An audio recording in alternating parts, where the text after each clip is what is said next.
আজি হিন্দু ক্যালেণ্ডাৰৰ প্ৰথম দিন প্ৰথমে নৱবৰ্ষৰ শুভেচ্ছা জনালোঁ লগতে আমাৰ এই সংকট মঞ্চৰ অৰ্গেনাইজৰ বাসন্তী দেৱীৰ নৱৰাত্ৰি আজিৰ পৰা ষ্টাৰ্ট হ'ল এই পূজা অলৰেডি মাননীয় মঞ্চ উদ্বোধন হ'ল লগতে আমাৰ সত্ৰীয়া ডেন্স হ'ব আৰু এইকেইদিন ভগৱত পাঠ হ'ব মই আজিৰ এই ইয়াতে উপস্থিত হৈ মই ভাল লাগিছে লগতে এইখিনি কথাও ক'ব বিচাৰিছোঁ যে দেৱী মা সৰ্বমংগল মংগলে শিৱে সৰ্বান্ত সাধিকে শৰণ্য ত্ৰম্বকে গৌৰী নাৰায়ণী নমস্তে আজিৰ যে অনুষ্ঠান এই অনুষ্ঠান ভাৰতবৰ্ষত চ'ত মাহতে ষ্টাৰ্ট হয় এইটোই দুৰ্গা পূজা মেইন পূজা আৰু এই পূজাৰ দ্বাৰা পৃথিৱীখনৰ নতুন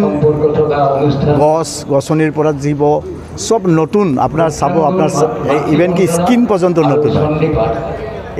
এই পূজাৰ বহুত মাহাত্ম্য আছে আৰু ইয়াত থকা মন্দিৰত কামাখ্যাৰ পিছত আমাৰ এই মন্দিৰ এই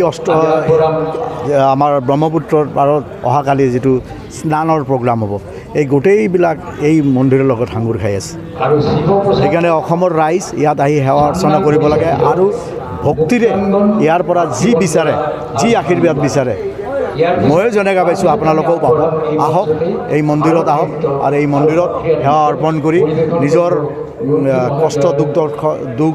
দুৰ্দশাৰ কথা এই মন্দিৰত গৈ নিজক বচাওক আৰু লগতে এই মন্দিৰৰ মাহাত্ম্যটো ক'লোৱেই আৰু আমি যিহেতু চিটিৰ ওচৰত আছোঁ বহুতে নাজানে আৰু এইকাৰণে অনুৰোধ কৰিছোঁ সনাতন ধৰ্মৰ মানুহক যাতে আহে আৰু ইয়াৰ পৰা আশীৰ্বাদ লৈ যায় মন্দিৰটো ক'ত আছে এই মন্দিৰটো আমাৰ আমিন গাঁৱৰ যিটো শৰাইঘাট দলঙৰ তলত